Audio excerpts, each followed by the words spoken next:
여러분이 생각하는 공정한 사회는 무엇입니까? 여기 더 공정한 세상을 위해 자신의 목소리를 내는 사람이 있습니다.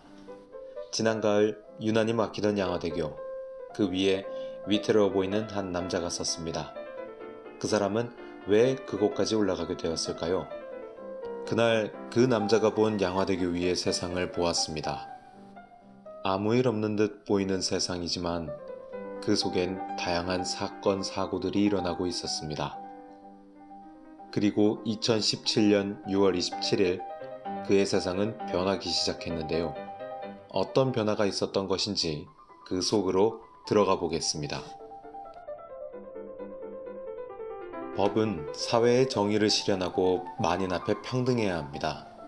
그 법을 집행하는 사람들은 누구일까요? 돈이 많은 사람? 아니면 직위가 높은 사람? 모두 아닙니다. 정의를 위해 촛불을 들고 나왔던 사람들, 아무도 알아주지 않더라도 더 나은 세상을 만들기 위해 나섰던 사람들, 그 모두가 될 수 있습니다. 하지만 누구나 법관이 될 수 있다는 희망의 사다리였던 사법고시가 폐지되었습니다. 사법고시가 폐지된 지금, 우리는 정의로운 사회를 만들 수 있을까요? 강서구 화곡동, 사법시험을 준비하던 한 청년을 만났습니다. 안녕하세요. 반갑습니다. 요새 뭐 어떻게 지내시나요? 시험 준비하면서 하고 있습니다. 어떤 시험 준비하는지 물어봐도 될까요? 현재 노무사 시험 준비 중입니다. 그래서 이렇게 잘 돼가시나요? 어떠세요? 공부는 그냥 하지만 이제 사법 시험을 준비하면서 보낸 세월들 때문에 나이가 조금 있다 보니까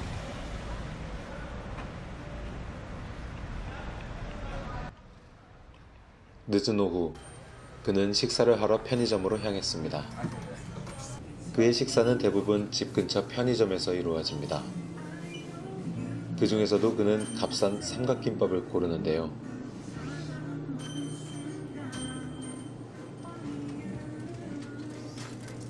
넉넉하지는 않더라도 사법고시에 합격해서 정의를 실현할 법조인을 꿈꾸던 한 청년. 이렇게 평범한 청년은 자신의 꿈을 접어야만 했습니다. 사법고시 준비하신다고 그러는데 사법고시에 도전하게 된 이유는 혹시 무엇인가요? 사법 시험은 일단 어렸을 때부터 조금 꿈이 가지고 있었던 상태인데 이제 뭐 사법고시라는 게 되게 엄청 어려운 시험이잖아요. 아무래도 도시다 보니까 그러는데 그렇다 보면 그 시험을 준비할 때 혹시 어려운 점 딱히 뭐 어떤 게 있었는지. 시험 자체를 준비함에 있어서는 사실 공부를 하면 되기 때문에 크게 그렇게 어려운 점은 없었어요. 이제 가장 큰 거는 이제 미래에 대한 불안. 시험 준비하는 사람들은 모두 똑같을 거라고 생각해요. 어떤 의미를 가지고 있었다고 생각하시는가요? 제가 사법 시험을 준비하는 계기에서도 말씀드린 것과 같이 뭐랄까 마지막 역전의 기회라고 할까요? 대박이라고 하기 표현이 어떨지 모르겠는데 폐지된 거에 대해서는 어떻게 생각하시는지. 한마디로 뭐 기회의 사다리가 기회의 사다리를 차버린 느낌이 들죠. 이후 저희는 양화대교에 올라야만 했던 공정모임 대표 이종배 씨를 만났습니다. 이제 현행 로스쿨 제도가 이제 그러면은 이제 사법고시가 없어지면서 이게 이제 100% 로스쿨 제도가 이제 실행되게 되었는데 그럼 이 제도의 문제점은 무엇이 있을까요? 먼저 제일 그 로스쿨의 가장 큰 문제점은 제도가 불투명하고 불공정해요. 네. 지금도 로스쿨이 이제 입학 전형에 있어서 왜 합격을 했는지 왜 불합격을 했는지 알 수가 없거든요. 정상평가가 이제 반영되기 때문에. 그래서 이제 우리나라는 혈연, 학연, 지연이 이렇게 얽혀있는 사회에서 제도가 불투명하면 반드시 어떤 부정과 비리가 발생하게 되어 있거든요. 그런데 이제 어떤 법치주의 국가에서 법조인 양성 제도라는 이러한 중요한 일에 있어서 이게 제도가 불투명하게 되니까 많은 부정과 이제 부패가 발생하고 있고 실제로 많은 사례들이 적발되었습니다. 어떤 비리 같은 게 적발되었고 그러한 어떤 불투명하고 불공정한 게 저는 가장 큰 문제라고 생각하고 두 번째 문제가 그 이제 학비가 굉장히 비쌉니다. 그래서 돈 없는 서민들은 로스쿨을 가기가 굉장히 이제 어렵고 사실상 불가능하죠. 이 부분에서 제가 한 가지 말씀드리고 싶은 건 사법시험이 있을 때는 응시 인원이 한 2, 3만 명 됐어요. 이제 응시하는 인원이. 근데 로스쿨은 지금 한 8, 9천 명 정도밖에 안 되거든요. 그러면 그 12,000명이 줄어든 거예요. 그러면 왜 12,000명이 줄었냐? 마찬가지로 이러한 고액의 학비를 감당할 수 없기 때문에 그냥 포기를 해버리는 거예요. 법조인이 되고 싶어서 이렇게 꿈꿨던 청년들이 또 로스쿨의 고액의 학비 부담을 할 수 없다라고 판단을 해서 법조인의 꿈을 포기를 해버린 거거든요. 그래서 그것만 봐도 알 수 있듯이 이제 어떤 로스쿨의 고액의 학비가 큰 진입장벽, 법조인이 되고자 하는 사람들에게 큰 진입장벽으로 작용하고 있기 때문에 고액의 학비가 문제라고 생각하고 또 두 번째가 뭐 어떤 문제가 있냐면 올해 이제 로스쿨 2,300명 신입생을 이제 선발을 했는데 그 중에 40대 이상은 26명밖에 안 되는 거예요. 40대 이상. 2,300명 중에 26명밖에 40대가 없는 거예요. 그리고 서울 수도권의 로스쿨의 입학생의 그 연령을 조사를 해보니 20대가 대부분이에요. 한 8, 90%가 다 20대입니다. 이 말은 무슨 말이냐면 로스쿨에서 의도적으로 나이를 제한을 하고 있는 거죠. 나이 많으면 뽑질 않아요. 그 사람이 어떠한 그 이제 법조인이 되고자 하는 꿈이 있고 어떠한 조건을 갖췄는지 이런 건 보지도 않고 나이가 많다는 이유로 뽑고 있질 않거든요. 이거는 굉장히 부당하고 이것도 큰 진입장벽입니다. 평범한 사람들, 조금은 특별한 사람들. 사람들은 저마다의 꿈을 꿉니다. 그리고 꿈을 위해 한 발 한 발 나아가죠. 하지만 커다란 장벽에 다가서는 순간 사람들은 느낍니다. 이 장벽은 누구나 넘을 수 없다는 사실입니다.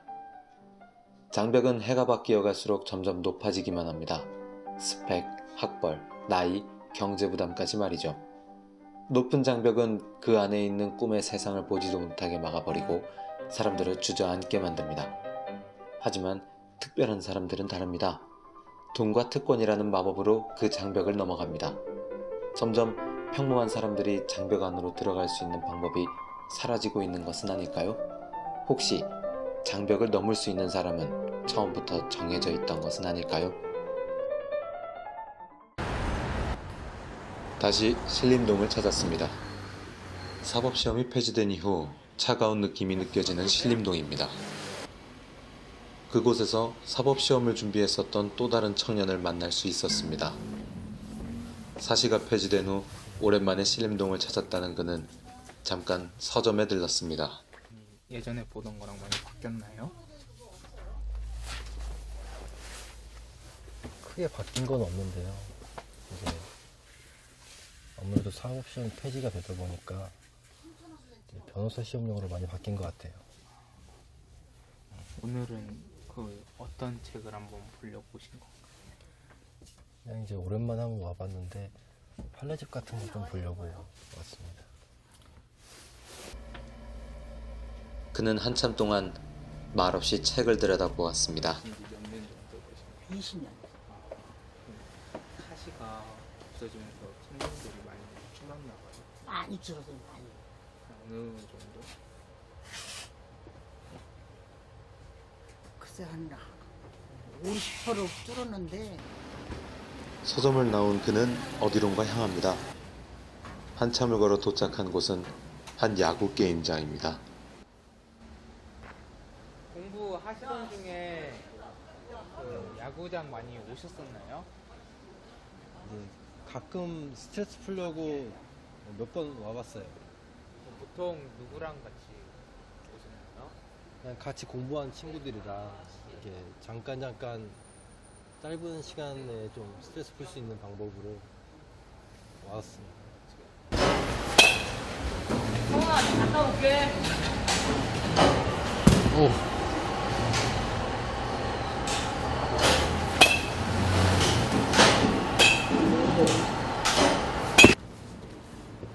사법시험이 폐지된 이후 그는 새로운 꿈을 꾸기 시작했습니다. 안녕하세요. 그래. 아우.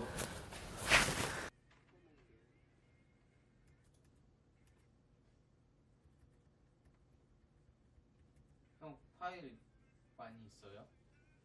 인서트가 많이 부족한 것 같아서 인서트 어떡하지 그거? 나중에 추가 촬영해야 될 것 같아. 근데 형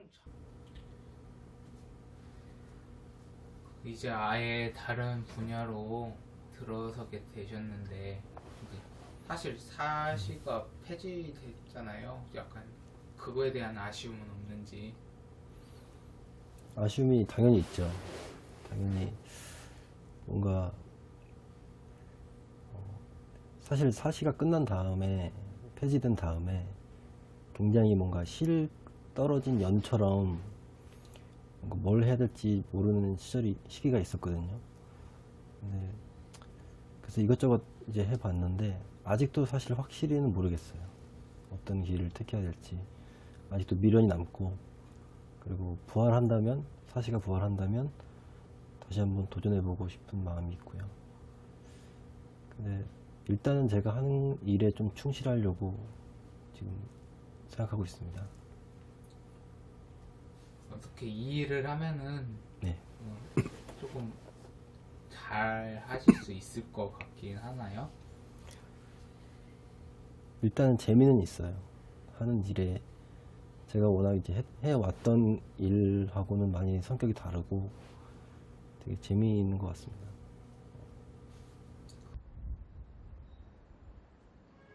노력하면 된다는 믿음을 갖고 있었던 그는 사법시험에 도전했었지만 갑작스러운 벽 앞에 그 기회조차 사라져버렸습니다.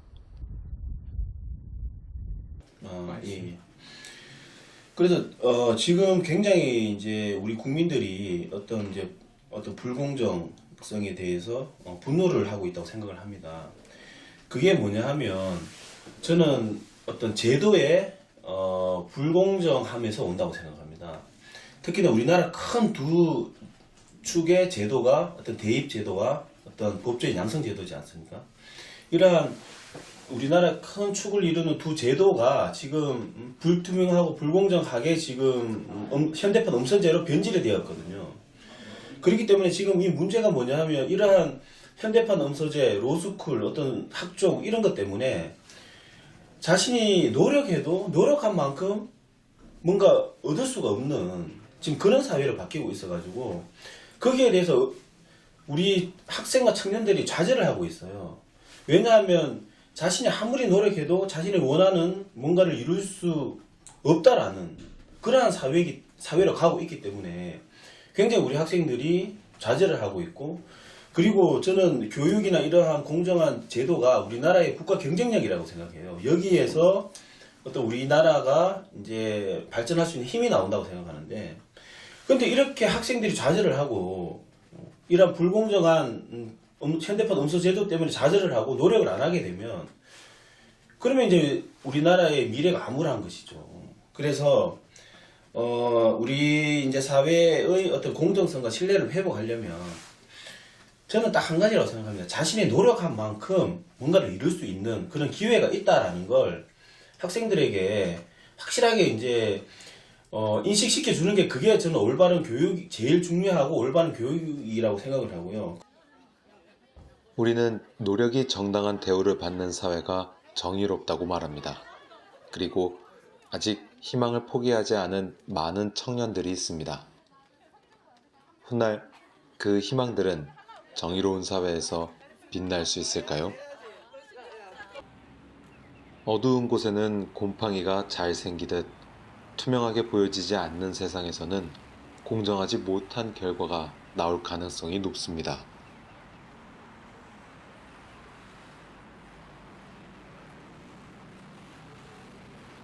부정입학, 채용비리 등 공정성에 대한 믿음이 희미해진 요즘, 세종대왕님이 보시기에는 어떤 모습일까요? 새로운 제도가 항상 정답이라고는 할 수 없습니다. 좋은 취지의 정책이라도 현실에서 예상치 못한 문제를 낳기도 합니다. 중요한 것은 문제가 생겼을 때 문제가 있음을 인정하고 차분히 개선해 나가는 것입니다. 공정한 규칙과 투명한 저울 위에서 노력할 수 있는 밝은 사회를 꿈꿔봅니다.